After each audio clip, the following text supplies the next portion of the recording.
આપ સર્વોને હેતપૂર્વક જય શ્રી સ્વામિનારાયણ। આજની સત્સંગ કથા વાર્તા નિજ મંદિર સાવરકુંડલા।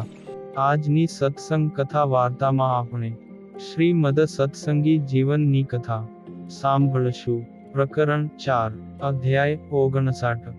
ભગવાન શ્રી હરિ કહે છે કે, હે પુત્રો, સૂર્ય ધનુષ રાશિમાં પ્રવેશતા ધનુર્લગ્નમાં રમાપતિ શ્રી કૃષ્ણ ભગવાનને શરીરે અભ્યંગપૂર્વક ગરમ જળથી પૂજારીએ સ્નાન કરાવવું, પછી ભગવાનને વસ્ત્રો ધારણ કરાવવા, પછી તેમની આગળ સગડી રાખવી, અને લક્ષ્મીજીએ સહિત શ્રી કૃષ્ણ ભગવાનને દરરોજ શણગાર ધરાવવા, અને નૈવેદ્યમાં ચૂરમાના લાડુ, માખણ, દહીં, ઘી, રીંગણાનો ઓળો તેમજ બાફેલા મૂળા અર્પણ કરવા, તથા ઉપર નીચે શ્વેત તલે સહિત બાજરાનો રોટલો ધરાવવો, અને ભગવાનના ગુણોના વર્ણનયુક્ત પદોનું ગાન કરવું। હવે મકર સંક્રાંતિના ઉત્સવની વિધિ કહું છું। મકર રાશિમાં સૂર્યનું સંક્રમણ થાય ત્યારથી આરંભીને 24 ઘડીનો કાળ સ્નાન, પૂજા, દાનાદિક પુણ્યકર્મ ને શ્રાદ્ધાદિકમાં મહર્ષિઓએ સ્વીકારવા યોગ્ય કહ્યો છે। જ્યારે સૂર્ય અસ્તાચળ પામે ત્યારે જો મકર રાશિમાં પ્રવેશ કરે, અથવા સૂર્યાસ્ત પછી રાત્રિના પ્રારંભ પહેલાના પ્રદોષ સમયે, અથવા અર્ધરાત્રિના સમયે સૂર્ય મકર રાશિમાં પ્રવેશ કરે, તેના પછીનો દિવસ સ્નાન, દાન આદિક માટે ગ્રહણ કરવો। સૂર્ય મકર રાશિમાં પ્રવેશ કરે ત્યારે ભગવાનને નૈવેદ્યમાં તલના લાડુ અને ખીચડી વિશેષપણે ધરાવવી, ને અન્ય વિધિ તો પૂર્વવત જાણવી। હવે વસંતોત્સવનો વિધિ કહું છું। હે પુત્રો, માઘ માસની સુદી પંચમીના દિવસે દ્વારિકેશ શ્રી કૃષ્ણ ભગવાન પ્રભાત સમયે રથમાં બેસીને ગિરનાર પર્વત પધાર્યા। તે સમયે લક્ષ્મીજી, સત્યભામા આદિક પટરાણીઓ તથા સાત્યકી, ઉદ્ધવ વગેરે પાર્ષદો અને સંકર્ષણ એવા બલરામજી તેમજ નારદ વગેરે ઋષિઓ તથા પોતાના સખા અર્જુન અને અન્ય યાદવો પણ શ્રી કૃષ્ણ ભગવાન સાથે ગિરનાર પધાર્યા, અને ત્યાં અનેક પ્રકારની લીલાઓ કરી હતી।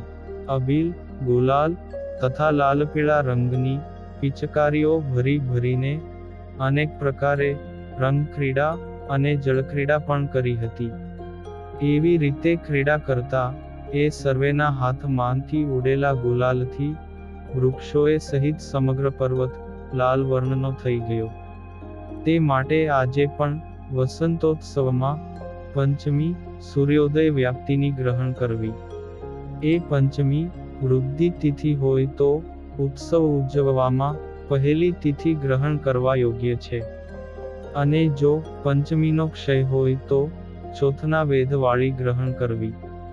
તે દિવસે શ્રી કૃષ્ણ ભગવાનને શ્વેત વસ્ત્રો ધરાવવા, તોરણ અને બિછાના પણ શ્વેત વસ્ત્રોના જ કરવા।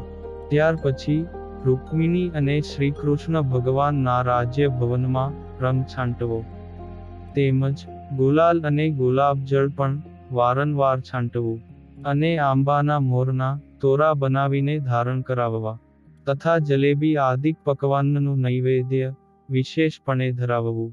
હે પુત્રો, વસંત પંચમીથી આરંભીને હોળી પર્યંત પ્રતિદિન મંદિરમાં રંગ, ગુલાલ આદિકનો છંટકાવ કરવો, અને વસ્ત્રો પણ કેસરિયા રંગના ધારણ કરાવવા, તેમજ માઘ સુદ પૂર્ણિમા સુધી ભગવાનની વસંત લીલાના પદોનું ગાન કરાવવું। ત્યાર પછી 1 માસ સુધી પુષ્પોદોલોત્સવ પર્યંત નિત્ય પ્રત્યે ભગવાનની ફાગણ માસ સંબંધી લીલાના પદોનું ગાન કરાવવું। આ વસંત પંચમીના દિવસે પોતાની શક્તિ પ્રમાણે ઘઉં કે ચોખાનો ઢગલો કરી ગિરનાર પર્વતની રચના કરવી, અને પીળા વસ્ત્રથી ઢાંકીને ચારેય બાજુ આંબાના પાંદડાઓથી વૃક્ષોની રચના કરવી, અને તે પર્વત ઉપર દૂધ અથવા ઘીથી ગૌમુખ ગંગા નદીની રચના કરવી। તેમના મધ્ય શિખર ઉપર રૂક્મિણી અને શ્રી કૃષ્ણ ભગવાનની સુવર્ણની મૂર્તિ સ્થાપન કરવી અને શ્રી કૃષ્ણ ભગવાનની ચારેય બાજુ સત્યભામા આદિક સર્વે અંગ દેવતાઓનું સ્થાપન કરવું. તેમાં ભગવાન શ્રી કૃષ્ણની મૂર્તિ દ્વિભુજ બનાવવી. જમણા હસ્તમાં ચક્ર અને ડાબા હસ્તમાં શંખ ધારણ કરાવવો તથા લક્ષ્મીજીની મૂર્તિ પણ દ્વિભુજ બનાવવી. તેના જમણા હાથમાં કમળ અને ડાબા હાથમાં સુવર્ણની ઝારી ધારણ કરાવવી. પછી સત્યભામા આદિક પટરાણીઓ બલરામ, અર્જુન, સાત્યકી અને ઉદ્ધવાદિક પાર્ષદો તેમજ નારદાદિક ઋષિઓ અને પોતાની સ્ત્રીઓએ સહિત યાદવોની સ્થાપના સોપારીને વિશે કરવી. પછી અંગ દેવતાઓએ સહિત શ્રી કૃષ્ણ ભગવાનનું આહવાન કરી તેમનું વિધિપૂર્વક પૂજન કરવું અને નૈવેદ્યમાં ખજૂર, ખારેક, નાળિયેર, સાકર, ચણા સાથે ધાણી, દ્રાક્ષ, પતાસા અને પેંડા પણ ધરાવવા. પછી આરતી ઉતારીને ભગવાન ઉપર રંગ અને ગુલાલ ઉડાડવો. પછી ભક્ત પુરુષોએ રંગ અને ગુલાલથી પરસ્પર રંગ ક્રીડા કરવી. સધવા સ્ત્રીઓએ પણ પરસ્પર રંગ ક્રીડા કરવી, પરંતુ સ્ત્રીઓએ પુરુષો સાથે રંગ ક્રીડા ન કરવી. તેમાં પણ વિધવા સ્ત્રી, સાધુ અને બ્રહ્મચારીઓએ તો આ ગુલાલ આદિકની રંગક્રીડા ક્યારેય ન કરવી. અને જો અજાણતા ક્યારેય પણ તેઓ ગુલાલ કે રંગનો છંટકાવ કરે તો વસ્ત્રે સહિત સ્નાન કરી ભગવાનના નામની એક માળા ફેરવવી. અને પ્રમાદવશ થઈ સ્વયં રંગક્રીડા કરે તો તે દિવસે સ્નાન કરીને શ્રી હરિનું સ્મરણ કરતા થકા એક ઉપવાસ કરવો. અધિકારી સર્વે ભક્તોએ રંગ ક્રીડા કરી સ્નાન કર્યા પછી બપોરનું ભોજન કરવું. બાકીનો વિધિ તો પૂર્વવત ગ્રહણ કરવો. હવે શિવરાત્રિ ઉત્સવનો વિધિ કહું છું. હે પુત્રો, માઘવદી શિવ ચતુર્દશી મધ્યરાત્રિ પર્યંત વ્યાપ્તિ હોય તે ગ્રહણ કરવી.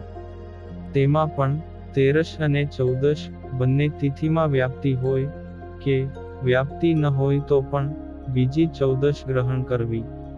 એ દિવસે શ્રી વાસુદેવ ભગવાન તથા લક્ષ્મીજીને વિવિધ રંગોથી યુક્ત વસ્ત્રો ધારણ કરાવવા અને સુવર્ણના આભૂષણો પણ ધારણ કરાવવા.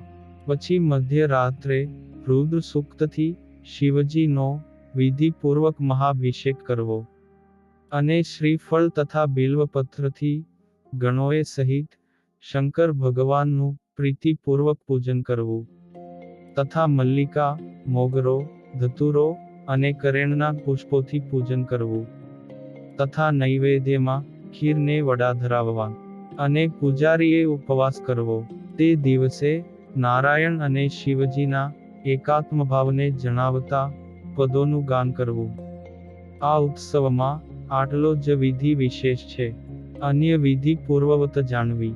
હે પુત્રો, આ પ્રમાણે અમે વિધિએ સહિત માગશર, પોષ અને માઘ માસમાં આવતા ઉત્સવો કહ્યા.